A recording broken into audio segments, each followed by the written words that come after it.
panjang ya. Besok rezekinya banyak. Terus kita nanti dalam peperangan rezeki hati.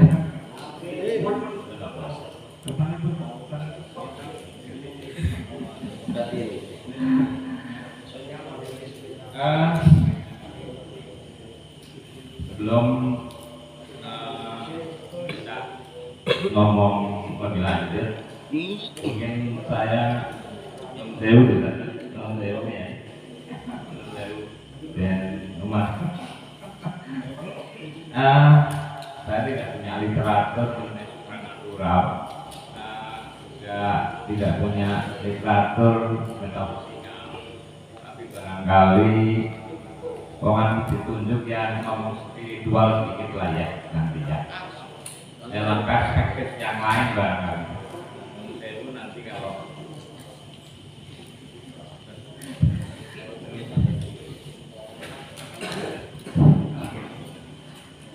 jadi kata Gusman, Dr. Gusman tadi ada yang perspektif lain juga tidak apa-apa, dan seterusnya. Ini perspektifnya mungkin lebih ke jadi metafisika dan supranatural itu dua hal yang berbeda dengan spiritualitas. Jadi barangkali ingin ikut sumbang sedikit. Saudara-saudara sekalian, sebelum lebih lanjut,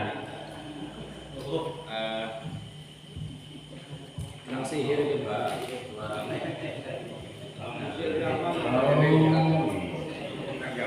ini gadget teknologi. Sebelum saya lebih lanjut ngobrol, jenengan berkenan nggak kalau menentukan kami melakukan apa namanya bacaan fisik? Berkenan apa? Oke. Kalau berkenan dengan senang hati. Ayo Bismillahirrahmanirrahim. Hari ini saat ini aku sehat. Hari ini saat ini aku sehat. Hari ini saat ini aku tenang. Hari ini saat ini aku tenang. Hari ini saat ini aku bahagia. Hari ini saat ini aku bahagia. Aku bebas dari cemas, gelisah, dan amarah. Aku bebas dari cemas, gelisah, dan amarah. Aku menyayangi seluruh makhluk hidup. Aku menyayangi seluruh makhluk hidup Dan seluruh benda yang ada di alam ini. dan seluruh benda yang ada di alam ini. Aku berkarya dengan penuh ketulusan. Aku berkarya dengan penuh ketulusan Dan kesungguhan. dan kesungguhan. Aku berterima kasih kepadamu ya Allah Aku berterima kasih kepadamu ya Allah atas segala karunia atas segala karunia dan semua barokah, hidayah dan inayah yang telah diberikan pada aku. Terima kasih.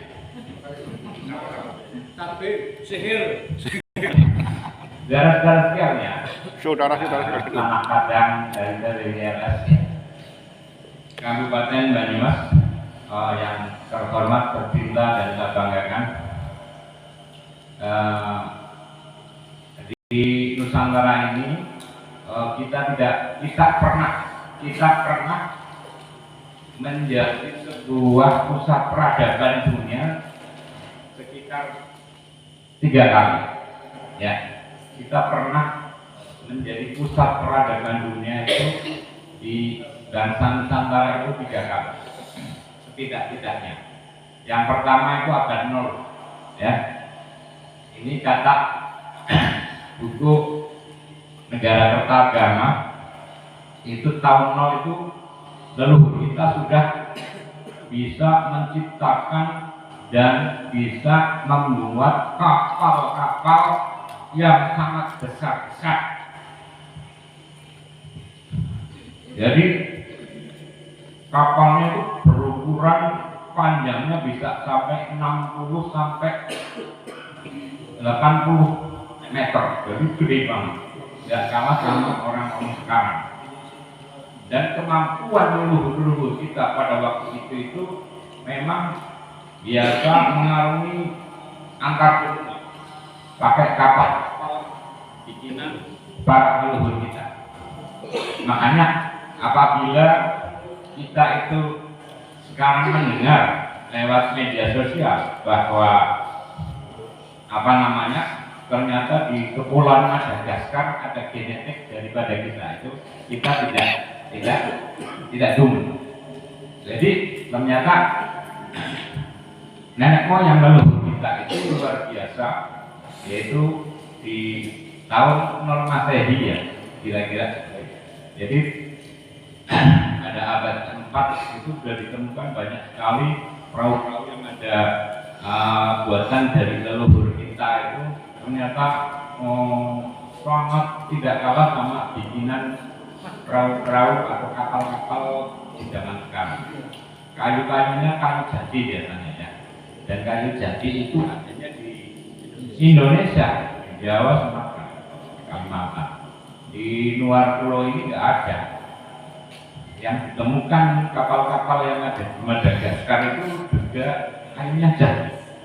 Dan yang paling aktual sekali bahwa leluhur kita itu di tahun 0 Masehi sudah mempunyai peradaban besar. Itu contoh konkret dan aktual adalah genetika orang Madagaskar, itu ada kaitannya dengan genetiknya kita. Yang kedua, di dalam negara Kertagama itu disebutkan siklus kehebatan peradaban Nusantara itu biasanya siklusnya 700 tahun.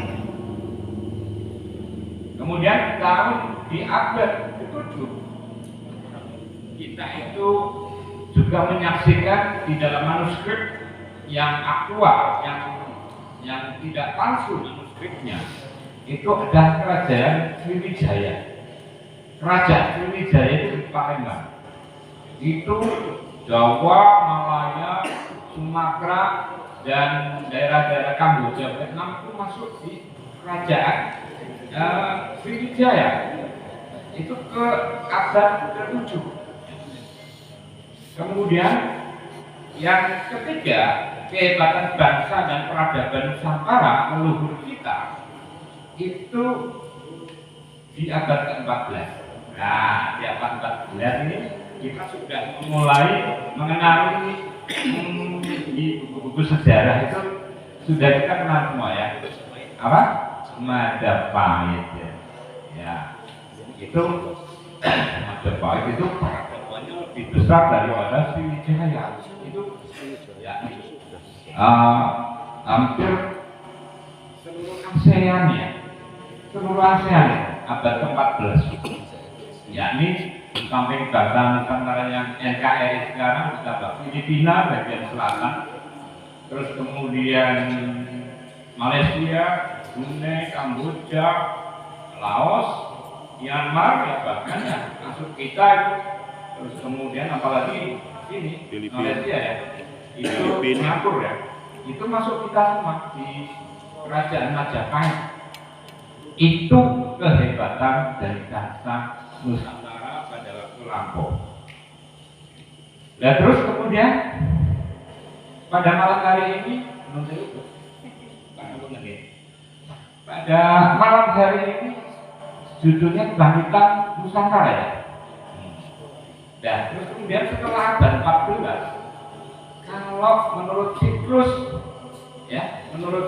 negara Kertagama, dan ya sudah berarti ini di tahun ini, mulai tahun 2025 30 sampai Indonesia emas itu 2045. Jadi saya kira apa yang diputuskan atau apa yang diwacanakan pada malam hari ini oleh saudara panitia Kalibator bahwa menyongsong abad kebangkitan Nusantara itu betul, tidak keliru dan tidak salah. Yakni kita akan menjadi bangsa yang sangat besar sekali. Indikatornya banyak sekali. Kita sudah mulai dikenal ya sama bangsa-bangsa lain lewat setidak-tidaknya itu mulai dikenal lewat sepak bolanya. Yang tadinya orang itu ngertinya orang luar negeri, itu ngertinya Indonesia itu Bali. Padahal Indonesia itu besar sekali ya. Sekarang semua orang itu ada ngerti ya. Pacu jalur juga itu merupakan satu transfer geopolitik dan budaya yang luar biasa. Itu juga dari NKRI. Tapi yang paling jelas menurut saya, kita batasi ruang gerak pembicaraan saya pada indikator yang paling jelas itu adalah sampean ini. Adanya kesadaran baru dari lahirnya sebuah organisasi yang sangat fenomenal, yang sangat luar biasa, yang sangat bombastis dan merupakan satu antitesa daripada organisasi Front Pembela Islam. Ini yang sangat menarik. Kenapa saya katakan menarik? Karena sampean lahir, ya berasal dari tesis Kiai Imam tentu saja. PWI RS lahir itu adalah merupakan satu kristalisasi dari para kaum Nusantara yang merupakan bagian dari manusia-manusia kreatif. Jadi kalau di dalamnya tentu namanya minoritas kreatif. Minoritas kreatif namanya kalian-kalian semua. Yang kalau di dalam sebutan bangsa Jawa pada masa leluhur-leluhur kita yang lalu namanya adalah Satrio Bini. Itu kalau bahasa Jawanya. Kalau bahasa Sundanya itu budak angon. Jadi sampean ini sebetulnya bagian dari Satrio Bini, saudara-saudara sekalian.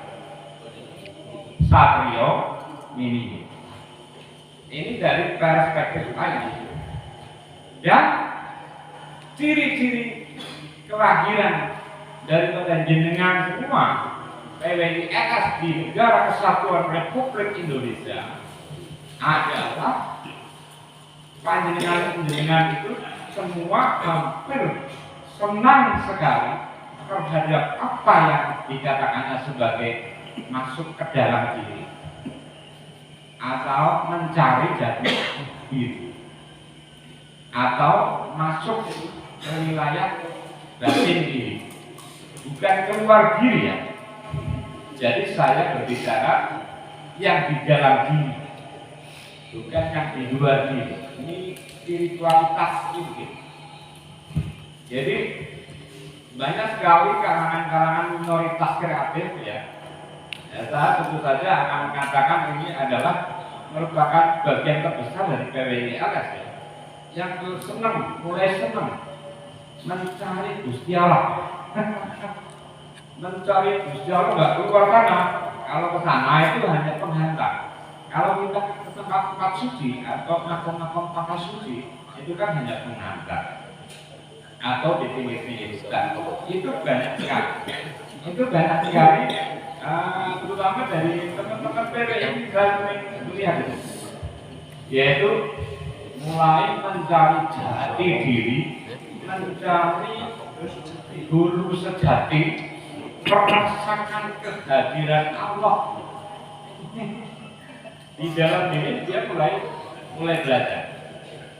Jadi mereka sangat mulai mencermati dan mulai belajar untuk mensucikan diri, ya, mensucikan diri, menuju kesucian dalam rangka untuk masuk ke dalam diri. Kesucian itu adalah pikiran yang terkendali dan tidak liar. Ya, kesucian adalah emosi yang terpelihara, berbudaya dan tidak bergejolak-gejolak. Kesucian adalah hidup sederhana dan bersahaja. Nah, ini kita sudah melihat ya, ini banyak sekali di cakra ketujuh Anda. Cakra ketujuh itu ada di atas bumi 30 cm ya. Ini ternyata ya ada yang turunannya Majapahit. Wah, ternyata ada yang keturunannya Senopati Ingalobo, ya, Sunan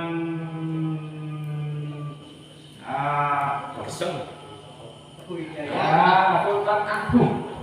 Ada yang keturunannya Hamengkubuwono, ada yang keturunannya Pakubuwono, ada yang keturunannya Diponegoro, ada yang keturunannya Wali Songo. Subhanallah. Ini semua Anda yang terkristalisasi di PWIRS adalah turunan para leluhur agung di tanah Nusantara. Dan itu sangat jelas apabila jenengan tadi pandai untuk masuk ke dalam diri, nanti cakra anus sudah terbuka, cakra kelamin terbuka, cakra mudel terbuka, cakra dada terbuka, cakra tenggorokan terbuka, cakra ini di dahi ya, di antara dua mata sudah Anda masuki, dan cakra yang terakhir, cakra pencerahan itu nanti sampai sudah meninggal, sudah sastro jendro hayalita. Iya, apa enggak? Dengan Tuhan itu ada kenal. Anda menjadi kreatif, Anda menjadi makmur, Anda menjadi mudah gampang ke dalam segala. Ini apabila, nah, inilah orang-orang yang akan membangkitkan dan menata Nusantara mulai tahun ini, saudara-saudara sekalian. Dan siapa itu? Kalian semua. Dari teman-teman PWIRS, kebanyakan seperti itu.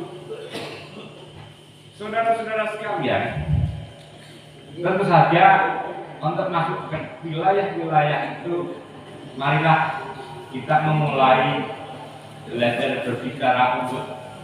Berbicara untuk itu maksudnya berbicara dari dalam, tidak keras ya. Ya kadang-kadang membutuhkan keras, tetapi harus dari dalam. Maksudnya bicaranya itu berbobot dalam diri, bukan dari luar diri, bukan dari hal-hal yang pikiran, tetapi dari sebuah kata-kata yang terilhami dari Allah, dari Tuhan, dari sastro jendro.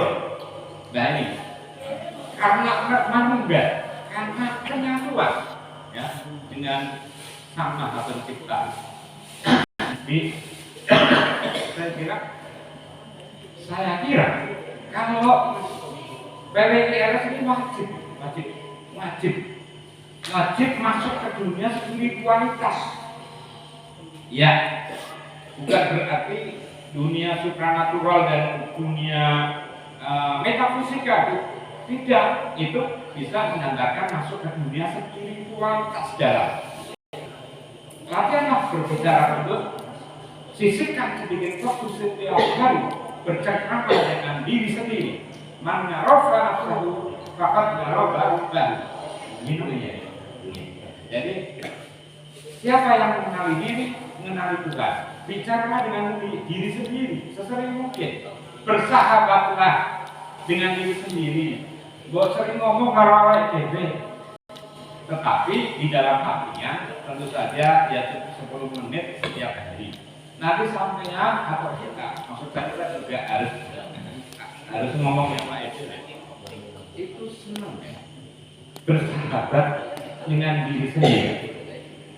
Bersahabat dengan diri sendiri berarti bersahabat dengan Tuhan. Bersahabat dengan diri berarti bersahabat dengan Allah.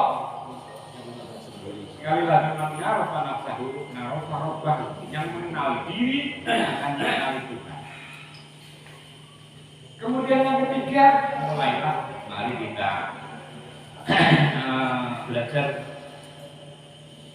melupakan dan memaafkan kesalahan orang. Ya nanti dulu. Nanti perspektifnya ayat tanda petik toh nanti. Ini lagi ke dalam diri dulu.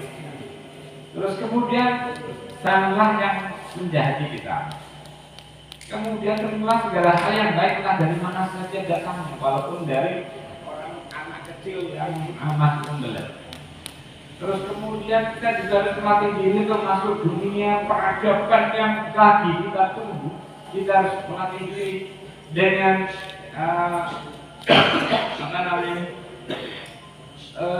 seringkali menghindari lingkungan yang tidak menunjang evolusi batinnya. Ya. Nah kalau kita semua itu biasa bicara batin, walaupun kita juga sebentar-sebentar atau tidak ya diselingi dengan bicara randa nggak apa-apa. Tetapi kan intermezzo, ya itu nggak apa-apa. Tetapi ini masih dalam komunitas yang baik, bukan menghindari lingkungan yang tidak menunjang kesadaran, bukan. Tetapi kalian masih sadar. Hargai sesuatu dan tidak terikat dengan sesuatu, terikatnya hendaknya hanyalah dengan yang satu. Anda harus menghargai apa saja. Menghargai keris, ya, menghargai keris, menghargai apa begini, apa cincin ini ono hodame itu ya. Tetapi kaitannya dengan yang dibalik itu, yaitu tugas yang maha kuasa. Ya, itu saya kira wajar, kan seperti itu waktunya kan ya. Walaupun di musik kan dia nggak ngerti. Kita kan sangat menghargai segala sesuatu. Walaupun demikian kita terikatnya dengan yang dibalik sesuatu. Saudara-saudara sekalian, ini jam 12, saya sedikit akan membawanya dengan masuk ke dunia yang lebih dalam sedikit.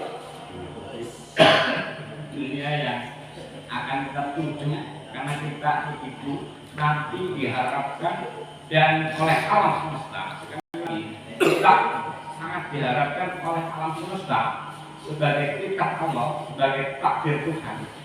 Kita harus menatap peradaban Nusantara mulai tahun 2030 kemudian Indonesia Nusantara. Saudara-saudara sekalian, sanak kadang dari PWILS Banyumas Raya yang terhormat, terkasih dan tercinta. Saya mau sedikit cerita sebagai ultimatum buat pembicaraan saya, tetapi kalau bisa dengan mengikuti berenang, ya, mengikuti berenang berarti mendengarkannya itu tidak dengan pikiran, tetapi dengan rasa,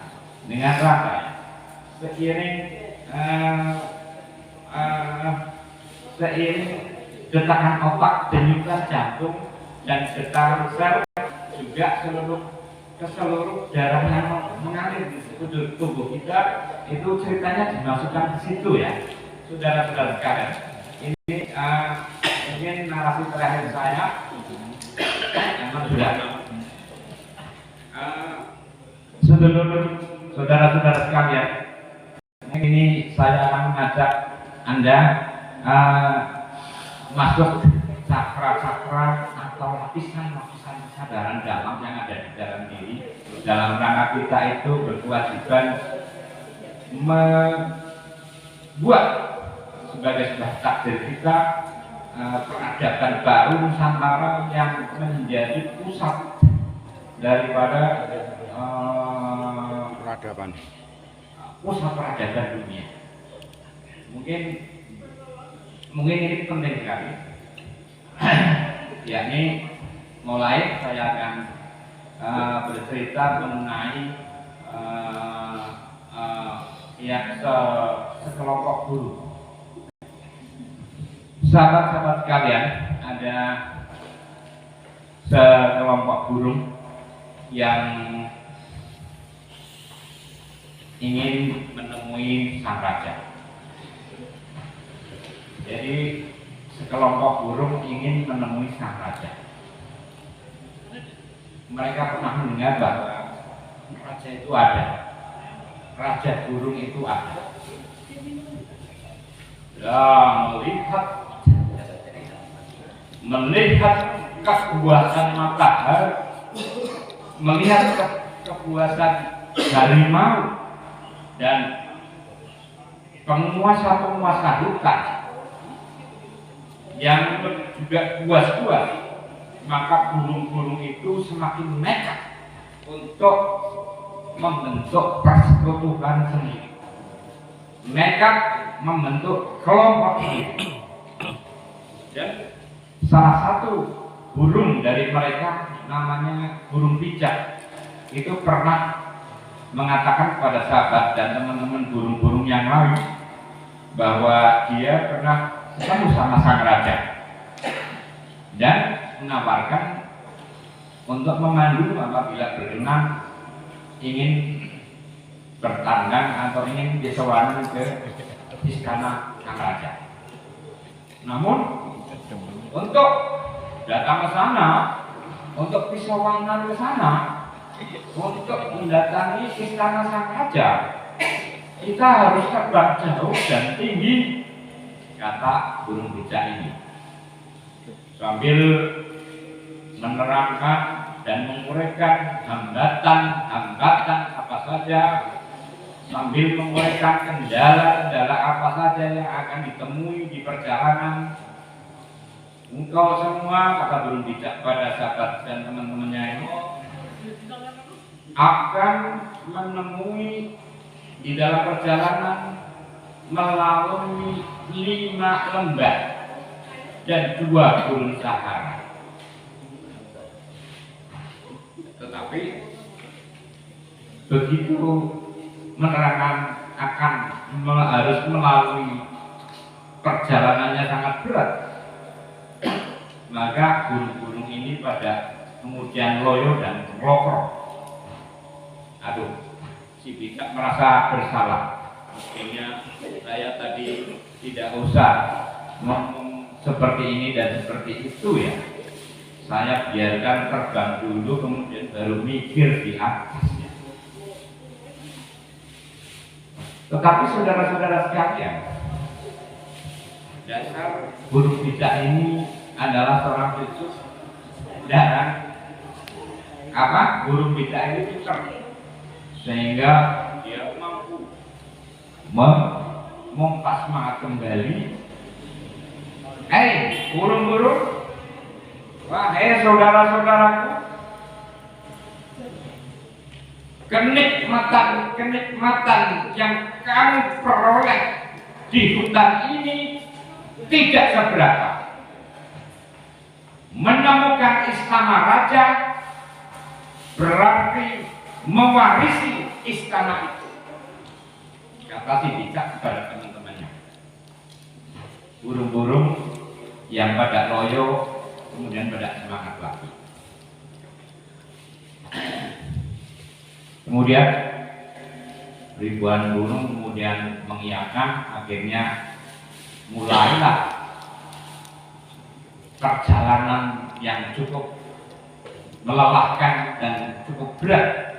Ini burung-burung, ribuan burung yang tadinya ribuan tinggal ratusan yang mengikuti perjalanan spiritual itu yang dipandu oleh burung picak.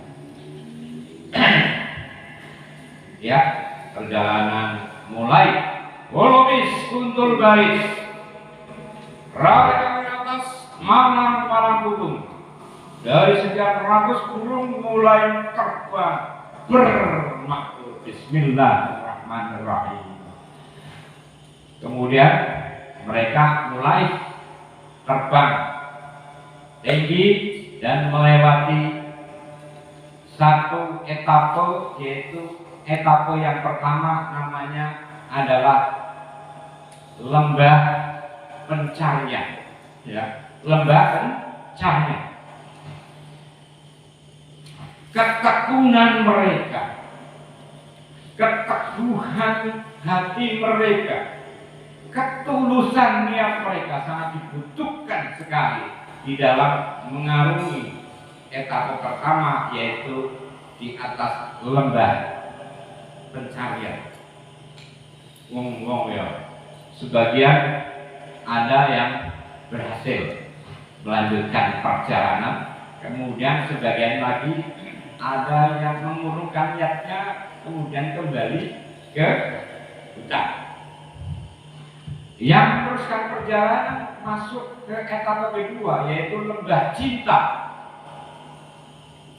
Mereka gunung-gunung ini mulai merindukan sang raja yang tidak pernah mereka temui sebelumnya. Terus kemudian masuk etapa ketiga, yaitu masuk lembah peningkatan kesadaran. Lembah peningkatan kesadaran. Cinta dibutuhkan sekali di dalam menyemangati, sehingga terjadilah di dalam perjalanan ke etapa ketiga itu terjadilah peningkatan kesadaran. Terus terbang terus mengarungi etapa berikutnya, yaitu etapa keempat, yaitu etapa pelepasan. Ikatan-ikatan duniawi terlepas. Yang tersisa hanyalah kerinduan untuk menemui sang raja yang belum pernah ketemu sebelumnya. Terus masuk ke lembah kelima, yaitu lembah kesatuan. Mereka mulai memasuki daerah yang mendekati kerajaan, yang terlihat dan terasakan kekuasaannya ada di mana-mana. Wah, udah mulai senang ini. Kemudian lembah kekuasaan dilalui, masuklah ke gurun Sahara. Gurun Sahara pertama adalah yang dilalui gurun ketakjuban.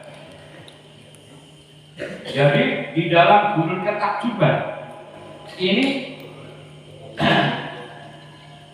pikiran dan akal budi terlepas para gunung-gunung ini. Akal budi dan pikirannya terlepas. Yang tersisa hanyalah rasa. Yang tersisa hanyalah kesadaran murni. Mereka merasa aneh bahwa sang raja ada di dalam diri mereka.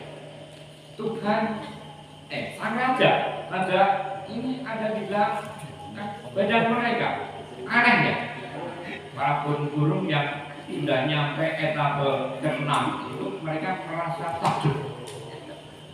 Kemudian yang terakhir, mereka masuk gurun Sahara terakhir, yakni gurun Sahara peleburan. Melebur bagaikan setetes air melebur dalam samudra luas. Kepribadian mereka melebur sastro jendro ainingrat pangruwati diri. Mereka manunggal dengan diri sendiri, manunggal mangarofanafsam. Ultimatum goalnya fakot nyarofa robbah. Jadi nyampe pada etapa terakhir dan kemudian sampai istana raja. Di dekat istana raja aja para burung-burung ini masih dicoba, saudara-saudara sekalian, bahwa petugas kerajaan ini kasar dan keras.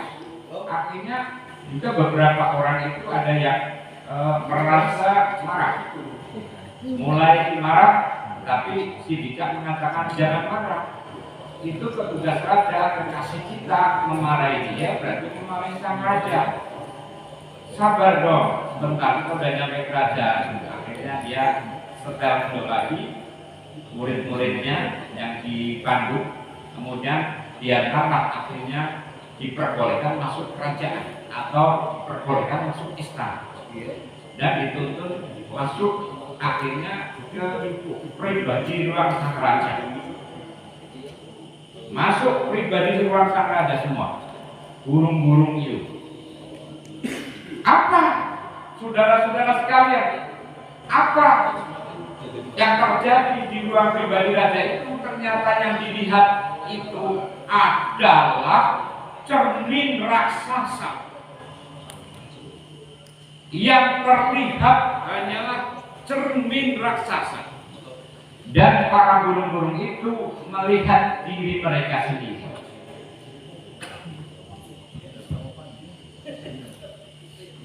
Kemudian saudara-saudara sekalian,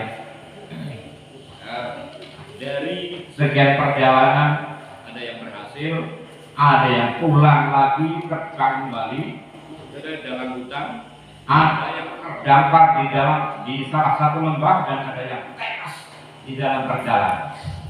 Kemudian ternyata perjalanan ini adalah bukan perjalanan biasa, ternyata adalah perjalanan masuk ke dalam diri, perjalanan batin, perjalanannya para Maitreya, perjalanannya para Syekh, perjalanannya para Samana, perjalanannya para Pir, perjalanannya para wali, perjalanannya para gopi, perjalanannya para maestro, perjalanannya para mahatma,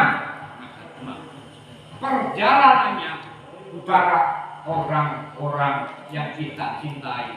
Banyak yang sering kita ke situ seperti Mbah Abdul Malik, itulah orang-orang yang masuk dunia seperti itu.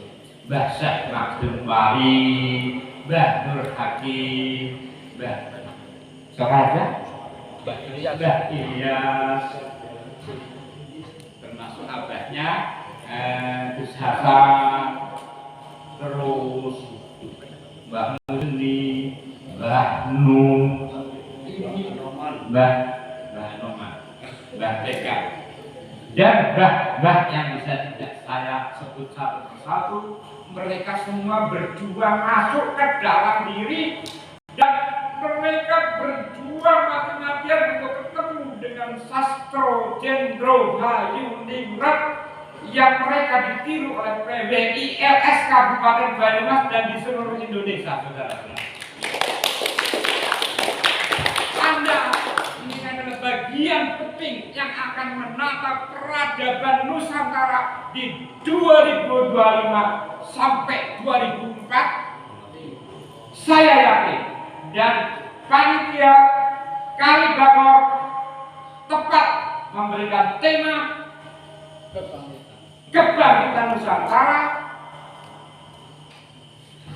menyongsong kebangkitan Nusantara, dan bagaimana solusinya adalah spiritualitas, saudara-saudara sekalian. Sekali lagi, solusinya adalah spiritualitas. Tangan dalam mereka. Dan ini pasti benar. Masuk ke dalam diri. Merasakan kehadiran Allah setiap saat, di mana saja, kapan saja, sekarang juga, di sini juga. Rasakan kehadirannya. Seiring detakan otak, seiring denyutan jantung, seiring getaran sel, dan seluruh darah yang mengalir dalam tubuh. Rasakan Gusti Allah, saudara-saudara sekalian. Latihan, dan ini adalah tugas utama pribadi-pribadi PWILS yang setidak-tidaknya yang masih muda ini akan mengalami menjadi pemimpin di masa depan, atau anak cucu saudara-saudara sekalian. Mudah-mudahan yang mengalami kok, mudah-mudahan. Tapi kalau menurut spesifik tidak boleh ngerti apa. Sing pentingnya wis ngomong. Kalau sanak kadang PWILS terutama di Banyumas, syukur di luar konen PWILS Nusantara, siaplah menyongsong menjadi pemimpin Nusantara masa depan, saudara-saudara. Siap.